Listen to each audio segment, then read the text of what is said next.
मित्रों नमस्कार। आप लोगों का बहुत बहुत स्वागत है हमारे यूट्यूब चैनल इजी मैथ्स वाला में। जैसा कि आप सब लोग जान रहे हैं कि हमने अपने चैनल का नाम अभी कल चेंज किया है। जो पहले लर्न विद धर्मेंद्र मिश्रा हुआ करता था, अब इजी मैथ्स वाला हो गया है। तो आप लोग अवगत हो लीजिए और इसी नाम को सर्च करिएगा, सब्सक्राइब करिएगा। मित्रों, कल हम लोगों ने पढ़ा था परिमेय संख्या और अपरिमेय संख्या। परिमेय संख्या और अपरिमेय संख्या में हम लोगों ने डिटेल में कल देखा था, परिभाषा के साथ साथ क्वेश्चन कैसे बनते हैं, ये सारी चीजें हम लोगों ने डिस्कस किया था। उधर हमने अभाज्य संख्या भी पढ़ रखा है। तो संख्या पद्धति में अभाज्य संख्या और परिमेय संख्या बहुत ज्यादा इंपॉर्टेंट है। यहाँ से यूपी टेट या सी टेट में एक दो क्वेश्चन हमेशा आते रहे। हर पेपर में एक क्वेश्चन दो क्वेश्चन हमेशा पूछा जाता है यहाँ से, सिर्फ अपरिमेय और अभाज्य संख्या से। तो ये हम लोगों ने बहुत डिटेल में और बहुत अच्छे से कर लिया है, और प्रीवियस ईयर के क्वेश्चन जो पूछे गए हैं उनको भी हम लोग सॉल्व करेंगे। आज फिलहाल हम लोग पढ़ेंगे भाज्य संख्या, भाज्य संख्या, युग्म अभाज्य संख्या और सहभाज्य संख्या। तो सबसे पहले हम लोग पढ़ेंगे भाज्य संख्या।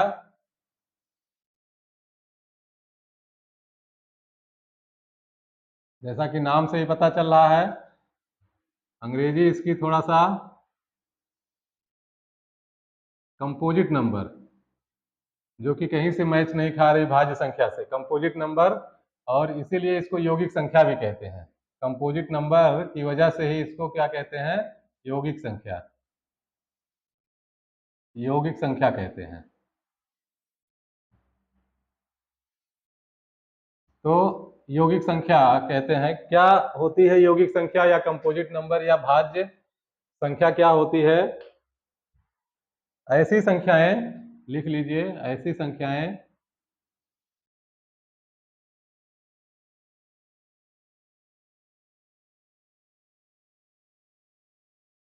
जिनका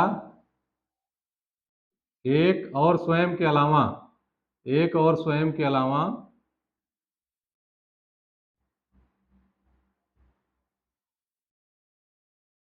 अलावा या अतिरिक्त लिख लीजिए, कम से कम एक अपवर्तक और होता है। कम से कम एक अपवर्तक और होता है। क्या मतलब हुआ इसका? जैसे हमने लिया संख्या 6, 6 संख्या लिया, तो इसका अपवर्तक या इसका गुणनखंड कह लीजिए कौन कौन से होगा? एक तो एक होगा, एक सबका होता है, और ये संख्या खुद होगी, खुद भी संख्या अपनी अपवर्तक होती है। तो एक और 6 से तो ये डिविजिबल होगा, विभाज्य होगा। प्लस कम से कम इसका एक अपवर्तक और हो। तो यहाँ कौन कौन से इसके और गुणनखंड बन रहे हैं? 2 से भी 6 विभाज्य है और 3 से भी 6 विभाज्य है। यानी कि ऐसी संख्याएं जिनका एक और 6 के अलावा भी कम से कम एक गुणनखंड और हो, तो ऐसी संख्याओं को कौन सी संख्याएं कहेंगे? भाज्य संख्याएं। जैसे और भी एग्जांपल हम ले लेते हैं, 8 हो गया, 9 हो गया। अब इसको आप चेक कर लेंगे, इसके गुणनखंड स्वयं तो वो संख्या होगी ही, एक होगा ही, हर संख्या का फैक्टर एक होता ही है।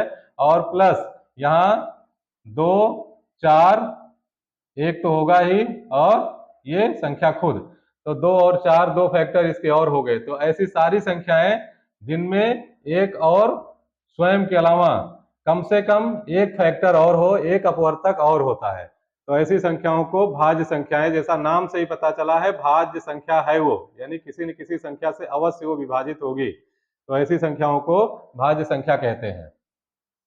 उम्मीद करते हैं मित्रों समझ गए होंगे। अब इसमें एग्जाम्पल आप कोई भी ले लीजिए जो किसी संख्या से विभाजित हो, 25 हो गया, 16 हो गया, 18 हो गया, इस तरीके की सारी संख्याएं जो हैं ये कौन सी हैं? भाज्य संख्याएं हैं। अब सहभाज्य संख्या,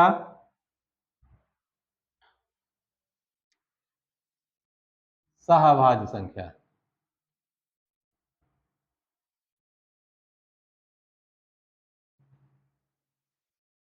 सहभाज्य संख्या हो गई आपकी को प्राइम नंबर।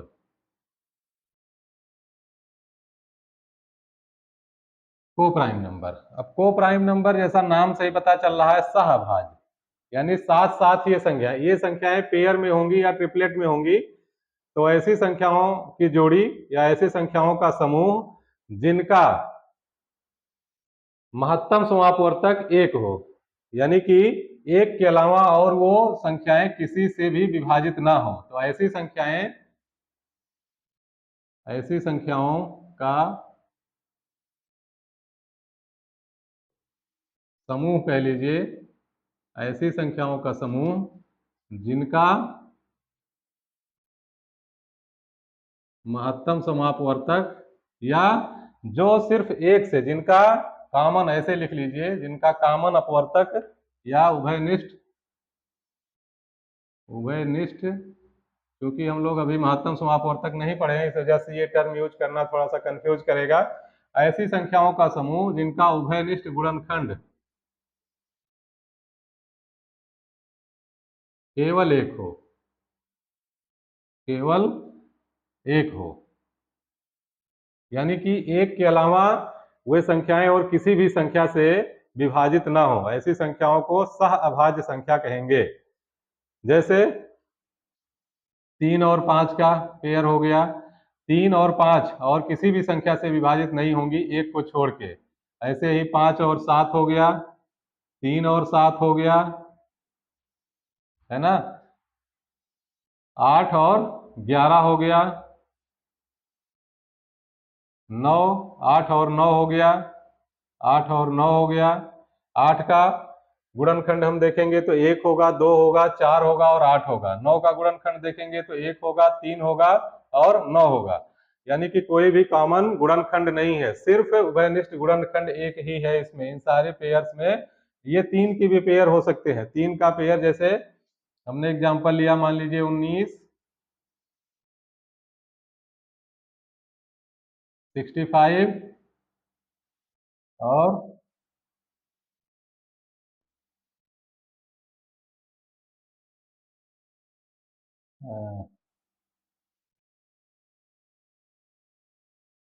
18 ले लीजिए, 18, 19 और 18, 19, 18, 19 और 65 ऐसे ले लीजिए एग्जाम्पल ये। तो इसका गुणनखंड क्या होगा?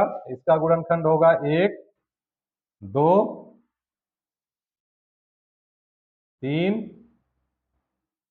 6, 9 और 18। इसका गुणनखंड 1 और 19 होगा, सिर्फ 1 और 19 होगा।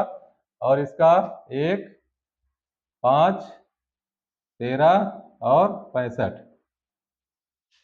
तो यहाँ आप देख रहे हैं कि इन संख्याओं में, इसमें, इसमें और इसमें कहीं भी कोई कॉमन फैक्टर नहीं है, एक को छोड़ के। सिर्फ एक ही ऐसी संख्या है जो जो कॉमन है तीनों में, यानी कि एक ही ऐसा उभयनिष्ठ अपवर्तक है जो इन तीनों को डिवाइड करेगा, इन तीनों को काटेगा। तो ऐसी संख्याओं के समूह को क्या कहेंगे? सह अभाज्य संख्याएं कहेंगे। मित्रों, आप लोग समझ रहे होंगे इसको। ये पेयर में होती हैं या ट्रिपलेट में इस तरीके से होती हैं, या अगर बना सकें तो 4 संख्याओं का भी ये समूह हो सकता है। तो ये सहअभाज्य संख्याएं, यानी जिनका कॉमन फैक्टर केवल एक हो, एक के अलावा और कोई भी कॉमन फैक्टर ना हो। अब हम लोग देखेंगे ट्विन प्राइम नंबर या युग्म अभाज्य संख्या। युग्म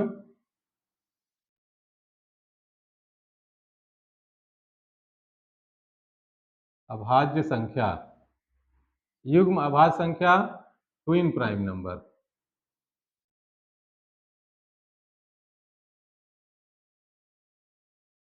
ट्विन प्राइम नंबर ये कौन से होती हैं? ये ऐसे संख्याओं की पेयर होती हैं, ऐसे संख्याओं के युग्म होते हैं, अभाज्य संख्याओं के युग्म होते हैं। क्योंकि अभाज्य लिखा हुआ है तो ये आप ध्यान दीजिएगा, अभाज्य संख्याओं के युग्म होते हैं जिनके बीच अंतर 2 होता है, यानी क्रमागत अभाज्य संख्याएं कह लीजिए जिनके बीच का अंतर 2 है। तो ऐसे संख्याओं का युग्म, ऐसी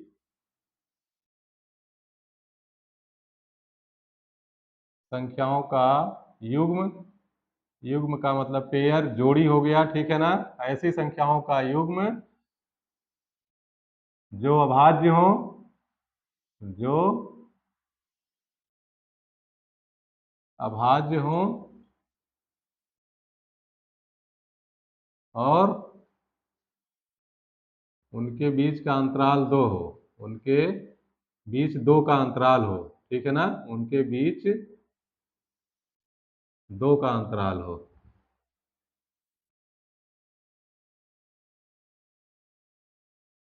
या थोड़ा सा इस परिभाषा को और अच्छा कर लीजिए, थोड़ा सा सही परिभाषा, और सही तो ये भी है लेकिन थोड़ा सा और अच्छे लैंग्वेज में लिखा जाए इसको। अभाज्य संख्याओं का ऐसा युग्म, अभाज्य संख्याओं का ऐसा युग्म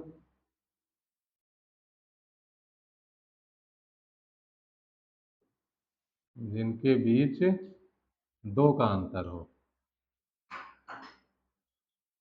2 का अंतर हो, उन्हें क्या कहेंगे, युग्म अभाज्य संख्या कहेंगे। जैसे 3 और 5, 3 और 5 में अंतर कितना, 3 में 2 जोड़ेंगे तो 5 हो जाएगा, यानी 3 और 5 में 2 का अंतर है, और ये क्रमागत है। 3 के बाद और कौन सी संख्या हमारी आएगी, तो ये 5 ही आएगी। 3 और 5 हो गए, यानी कि दूसरा एग्जाम्पल 5 और 7 हम लोग ले सकते हैं। 5 और 7 भी क्रमागत हैं और इनके बीच का अंतराल कितना है, 2 है। इसी तरीके से 9 और 11, 9 नहीं होगा, 9 अभाज्य संख्या नहीं है। 11 और 13 हो गया, 11 और 13 हो गया, 17 और 19 हो गया,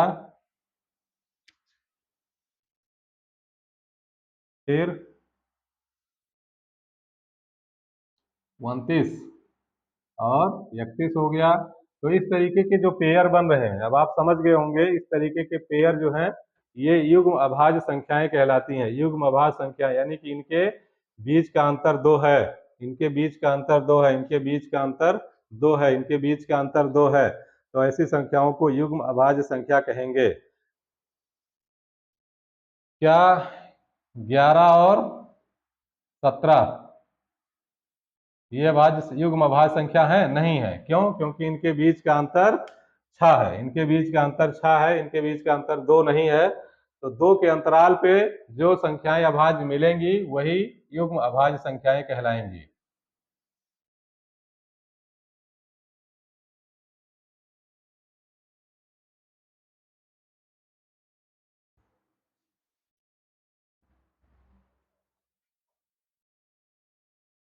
अब हम लोग देखेंगे थोड़ा सा प्रश्न, जैसे सम संख्या हम लोग पढ़ चुके हैं, विषम संख्या भी पढ़ चुके हैं, और अभाज्य और भाज्य संख्या हम लोग पढ़ ही लिए हैं।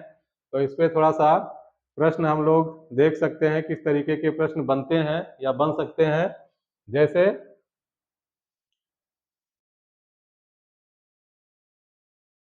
अभाज्य संख्या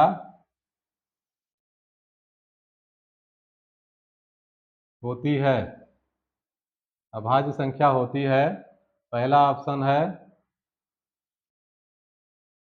धनात्मक, दूसरा ऑप्शन है ऋणात्मक, तीसरा ऑप्शन है कभी धनात्मक कभी ऋणात्मक,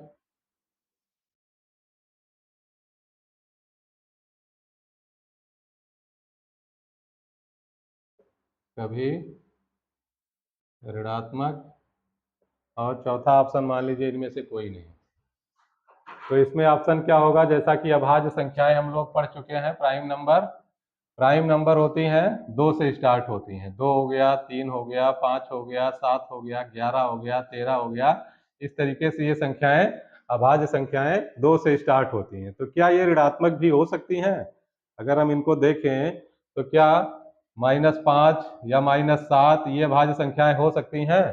तो इसका आंसर होगा कि नहीं, ऋणात्मक जो है अभाज्य संख्याएं नहीं होंगी, हमेशा धनात्मक ही होंगी। क्यों? क्योंकि अगर यहाँ ऋणात्मक हम लेंगे तो इसका इसका जो फैक्टर होगा, यानी जो इसको डिवाइड करेगा, वो -1 भी डिवाइड करेगा, 1 भी डिवाइड करेगा, 5 भी डिवाइड करेगा, और -5 भी डिवाइड करेगा।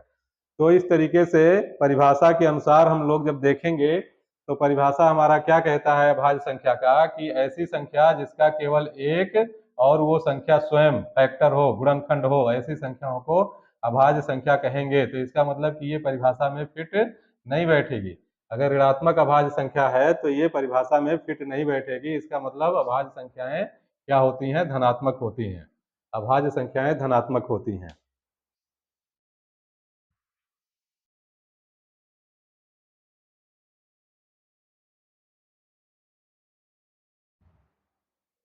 एक और प्रश्न है, एक्स वाई और जेड, एक्स वाई और जेड अभाज्य संख्याएं हैं। एक्स वाई और जेड अभाज्य संख्याएं हैं।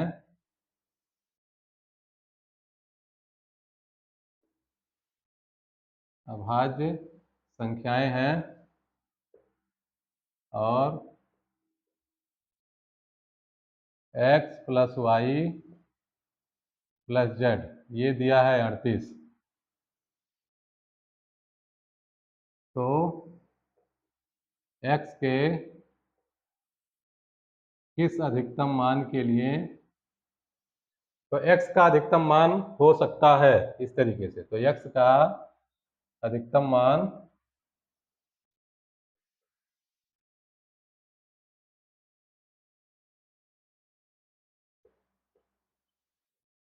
मान होगा। अब इसमें पहला ऑप्शन है 21, दूसरा ऑप्शन है 31, तीसरा ऑप्शन है 37 और चौथा ऑप्शन है 29। 19, 19 ले लो, ठीक, कोई बात नहीं। तो इस सवाल को कैसे हल करेंगे? एक्स वाई और जेड अभाज्य संख्याएं हैं। तो अभाज्य संख्याएं आप लोगों को पता है कि जो संख्याएं और किसी भी संख्या से विभाजित ना हो, एक और स्वयं को छोड़कर। और फिर अगला कंडीशन दिया है कि X plus Y plus Z is equal to 38 है, 38 है। तो एक्स का अधिकतम मान क्या हो सकता है? अब एक्स का अधिकतम मान अगर होगा, अब यहाँ देखिए, X plus Y plus Z ये आपका है कितना, 38। X plus Y plus Z ये है कितना, 38 है। अब अगर एक्स अधिकतम होगा, इसका मतलब वाई प्लस जेड ये मिनिमम होगा। मिनिमम होगा, कम से कम होगा। जो कम से कम मान संभव हो सकता है वाई प्लस जेड का, वो होगा अगर एक्स अधिकतम होगा तो। एक्स अगर अधिकतम होगा तो वाई और जेड का मिनिमम मान क्या हो सकता है? तो मिनिमम मान जैसा कि हम जानते हैं कि प्राइम संख्या का मिनिमम वैल्यू 2 है, यानी प्राइम संख्याएं 2 से शुरू होती है। तो मान लीजिए 2 और 3, वाई और जेड हम मान के चलते हैं कि 2 और 3 होंगी। तो अगर हम यहाँ 2 रखेंगे, यहाँ 3 रखेंगे रखेंगे तो 3 2 5 हो जाएगा। तब यक्स की वैल्यू कितनी आ जाएगी? 38 में से 5 घटा देंगे तो 33 आ जाएगी। और 33 तो ऑप्शन में है, लेकिन क्योंकि यक्स वाई जेड तीनों अभाज्य संख्याएं हैं और 33 अभाज्य संख्या है ही नहीं, तो इसका मतलब ये ऑप्शन गलत है। 33 अभाज्य संख्या नहीं है, तो इस वजह से ये हमारे इस कंडीशन को फुलफिल नहीं कर रहा है। इसका मतलब ये ऑप्शन नहीं होगा। फिर अब y और z मिनिमम तो होना चाहिए, y और z मिनिमम होना चाहिए। इसका मतलब एक संख्या आप 2 ही रखिए और अगली संख्या 3 ना रख के प्राइम संख्या अगली क्या रखिए, 5 रखिए, क्योंकि 5 भी हमारा जो है अभाज्य संख्या है। तो 2 और 5 जब हम लेकर चलेंगे तो 5 2 2 कितना हो जाएगा, y प्लस जेड का मतलब 2 प्लस 5 तो कितना हो जाएगा, 7 हो जाएगा। अब x की वैल्यू जब निकालेंगे तो 38 में से 7 घटाएंगे तो 31 आ जाएगा। और 31 जो है ये हमारी प्राइम नंबर भी है और यहाँ हमारे कंडीशन को फुलफिल भी कर रहा है। मान लीजिए हम 3 ले लेते हैं, 3 ले लेते हैं तो यहाँ तो ये गलत हमारा चॉइस ही हो जाएगा, क्योंकि हमें y और z को बिल्कुल मिनिमम ही लेना है। 2 और 3 रख के हमने देख लिया, ये हमारे कंडीशन को फुलफिल नहीं कर रहा है, तो हम 2 और 5 देखेंगे। 2 और 5 देखने से हमारे कंडीशन को ये फुलफिल कर रहा है, यानी कि y और z मिनिमम हो भी रहा है। और जब y और z की वैल्यू जोड़ के 38 से माइनस करेंगे तो 31 आएगा, और x की वैल्यू 31 जो हो रही है वो प्राइम नंबर भी है, यानी अभाज्य संख्या भी है।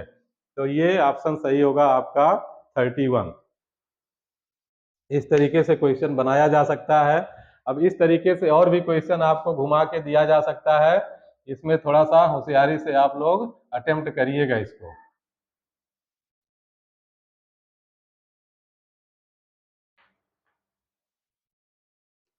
अच्छा, दो सम संख्याओं का दो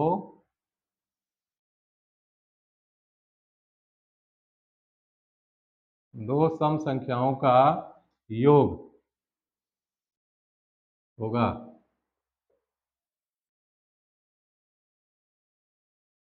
सम संख्या दूसरा है विषम संख्या,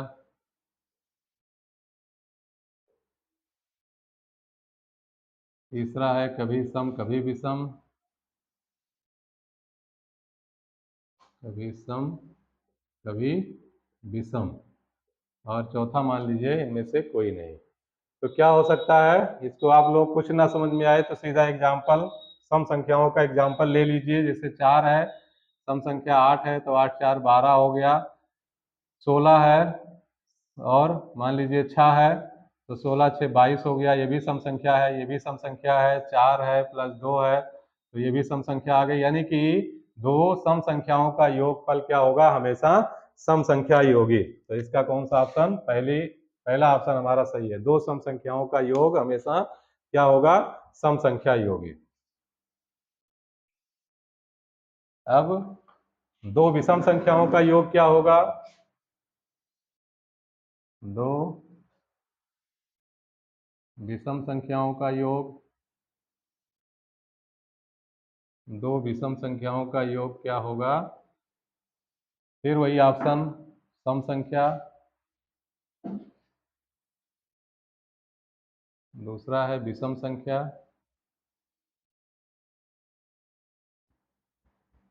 कभी सम कभी विषम, तीसरा ऑप्शन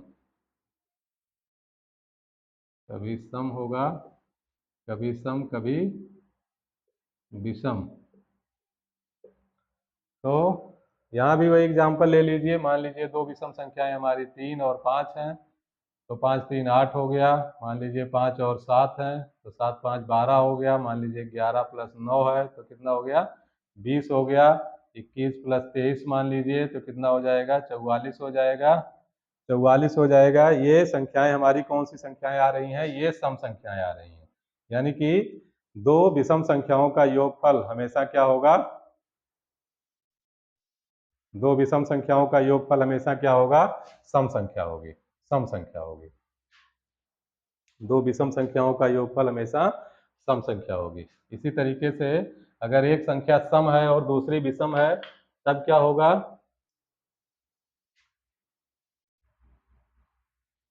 एक संख्या सम है यानी सम संख्या, और विषम संख्या का योग,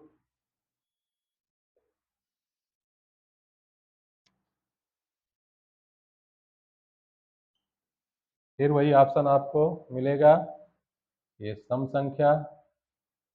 यानी कि दो संख्याओं में से एक सम संख्या है और एक विषम संख्या है, तब इनका योगफल क्या होगा, सम संख्या विषम संख्या,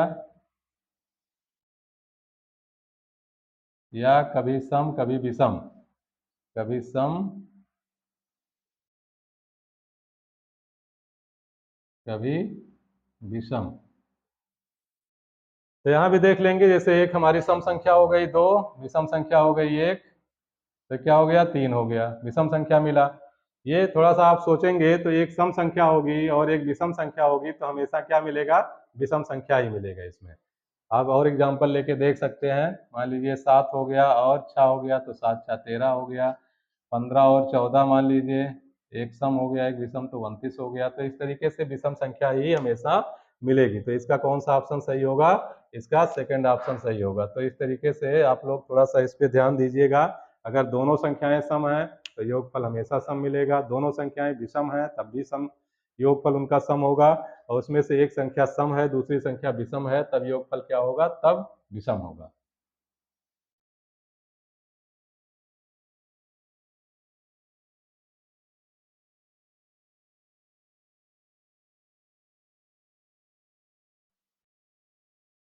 तो हम लोगों ने परिमेय संख्या पढ़ लिया, अपरिमेय संख्या पढ़ लिया। अपरिमेय भी हमने शांत दशमलव, अशांत दशमलव, ये सारी चीजें हम लोगों ने कवर कर लिया है, डिस्कस कर लिया है। अब हमारी बच रही है वास्तविक संख्या। वास्तविक संख्या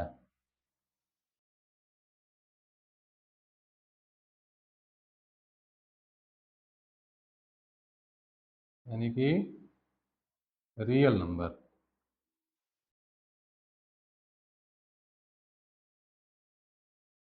तो मित्रों, हम समझते हैं अब इसको हम यहीं इस टॉपिक को बंद करते हैं, अभी आज के लिए नहीं। कल ये पढ़ा जाएगा। वास्तविक संख्या और काल्पनिक संख्या और सम्मिश्र संख्या, ये तीनों संख्याएं कल हम लोग डिस्कस करेंगे। और कुछ क्वेश्चन जो इन संख्याओं पर आधारित और भी बन सकते हैं, वो संख्याएं हम लोग और भी क्वेश्चन भी डिस्कस करेंगे। और उसके बाद कल का सेशन होने के बाद फिर हम लोग जो है डिविजिबिलिटी रूल यानी विभाज्यता का नियम हम लोग पढ़ेंगे मित्रों। तो आज के लिए बस इतना ही। अगर समझ में आए, कंटेंट अच्छा लगे तो कमेंट जरूर करिएगा और देखते रहिएगा।